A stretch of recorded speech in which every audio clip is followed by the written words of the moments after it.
O Tanjoubi omedetou gozaimasu. Isto é japonês para parabéns. O Observador faz 12 anos e, em vez de bolo, oferecemos uma visita ao Japão com a Pinto Lopes Viagens.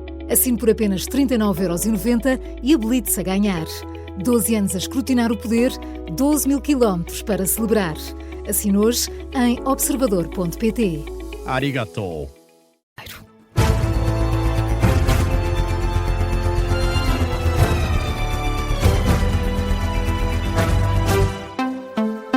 Muito bom dia, Jornal das 7 na Rádio Observador, uma edição da jornalista Carla Jorge de Carvalho. E começamos com o caso da Flotilha Internacional. Os ativistas detidos por Israel devem ser hoje ouvidos pelo Tribunal com vista ao processo de deportação. A Organização de Advogados Pró-Palestiniana, Adalah, conta que esteve ontem à noite reunida com os detidos junto ao porto de Ashdod e que, entretanto, começou a transferência deste grupo para a prisão de Ketziot. São, para já, muito poucas as informações concretas. Miguel Gato, tudo o que podemos saber é revelado pela Organização da Flotilha Internacional. A atualização mais recente no site da organização dá conta de abusos físicos e psicológicos das forças israelitas sobre os ativistas. Um grupo de advogados voluntários tentou dar apoio jurídico às centenas de pessoas que foram detidas e que se encontravam no porto de Ashdod. Conta que não foi possível aceder a todos eles. É precisamente esta organização que revela que os ativistas estão agora a ser transferidos para uma prisão e hoje devem ser presentes à justiça israelita para que comece o processo de deportação para os países de origem. Miguel, estes advogados falam também em comportamentos excessivos por parte dos militares israelitas. Sim, pelo menos 3 pessoas terão precisado de cuidados hospitalares. Há registro de outras queixas, como costelas partidas, o uso frequente de tasers, assim como ferimentos pela utilização de balas de borracha durante as operações de interseção da flotilha na última segunda-feira. Esta organização insiste que os ativistas têm sido submetidos a extrema violência e humilhação, quer durante a captura, quer agora durante a prisão. Esta versão é contrariada pelas autoridades israelitas que negam o uso da violência.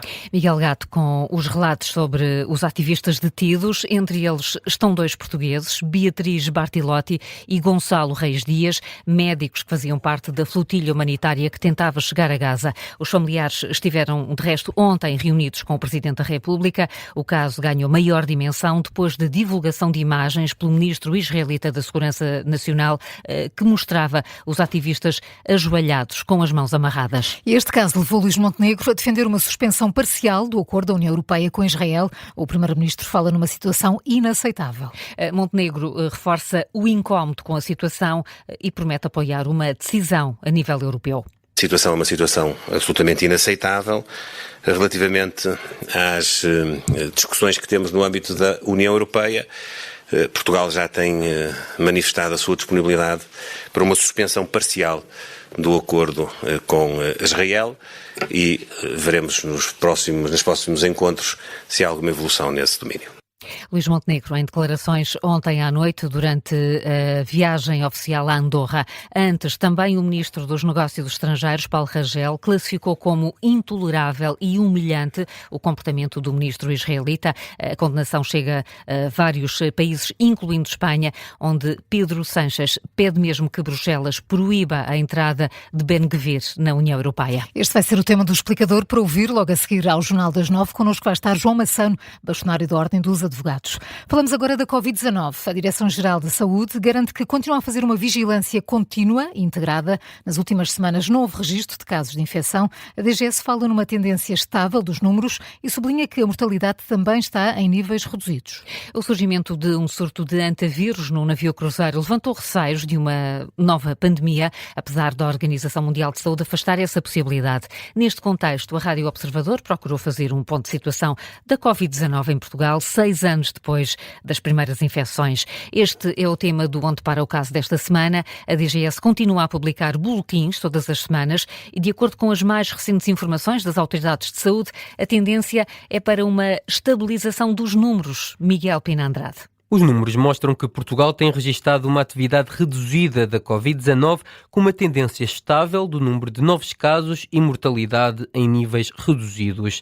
São estas as expressões utilizadas pela Direção-Geral da Saúde numa resposta oficial enviada à Rádio Observador.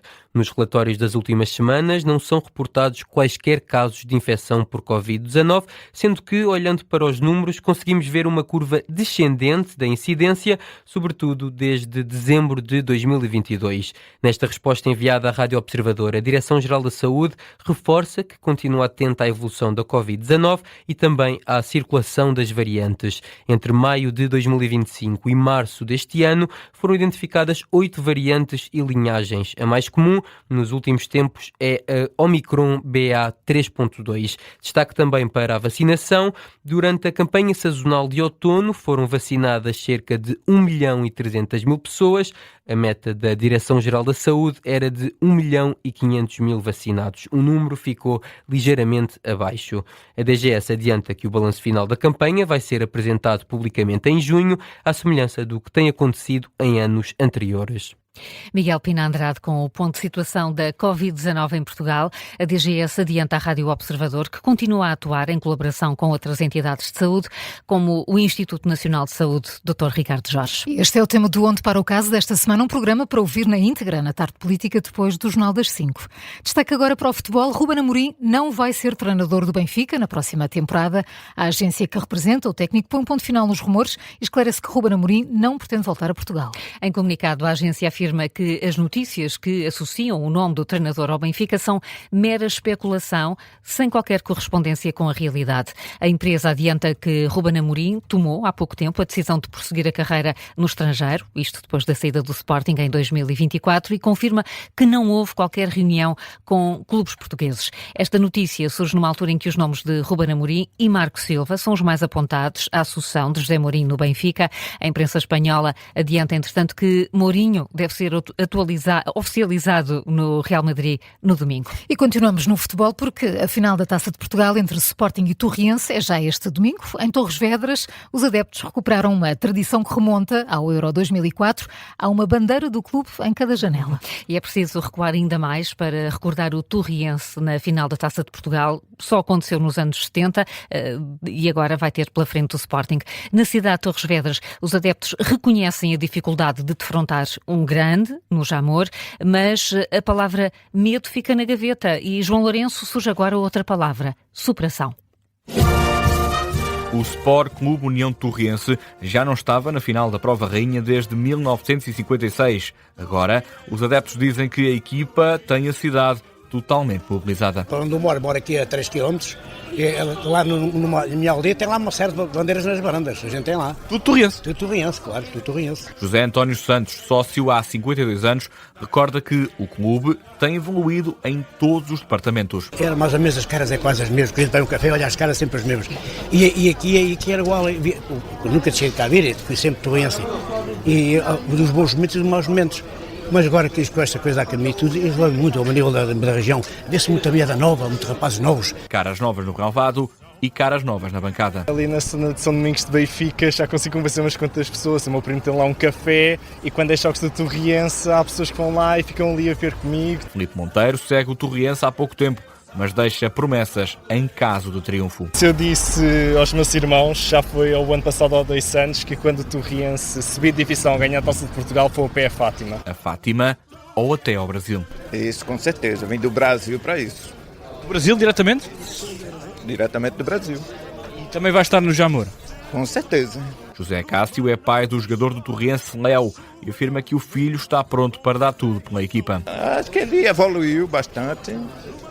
Nos últimos deu uma lesãozinha na cavícula, mas se recuperou hoje, aí vamos ganhar esse jogo hoje. E já que falamos na família... De repente vês o teu pai no principal palco do futebol português, no Jamor, frente ao Sporting. É um orgulho. É, um grande orgulho pelo meu pai. Queres subir a escadaria do Jamor com ele? Quem me dera. Rodrigo Tralhão quer subir os 90 degraus de pedra do estádio do Jamor com o pai e treinador do Torriense, Luís Tralhão, a subida que tantos querem fazer e que 70 anos depois o Torriense vai repetir na final da Prova Rainha.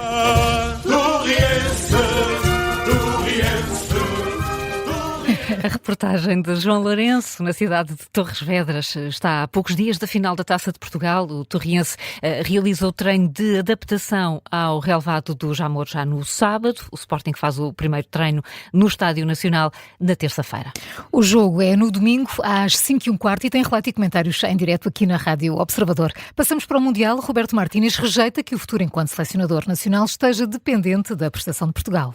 Afirma que agora não é tempo de falar em continuidade. Em entrevista à RTP, depois de anunciar os 27 convocados para o Mundial, o selecionador diz que o foco deve estar na competição. O contrato do selecionador, depois do Mundial, a decisão será o que seja melhor para a seleção. É aqui. Eu, se estivesse preocupado com a minha posição,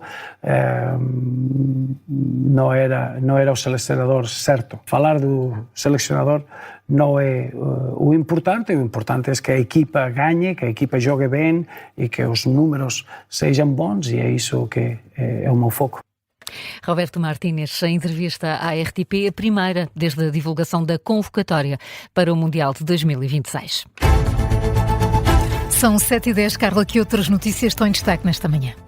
Donald Trump avisa que as negociações com o Irão estão por um fio, divididas entre um acordo para pôr fim à guerra e a retoma dos ataques. Entretanto, o Irão afirma que está a analisar a proposta de paz norte-americana. A CNN Internacional avança, entretanto, que Trump e Benjamin Netanyahu tiveram um telefonema tenso ontem à noite, divergiram sobre a visão que têm acerca do conflito no Médio Oriente. De um lado, Donald Trump insiste em chegar a um acordo, embora não descarte novos ataques.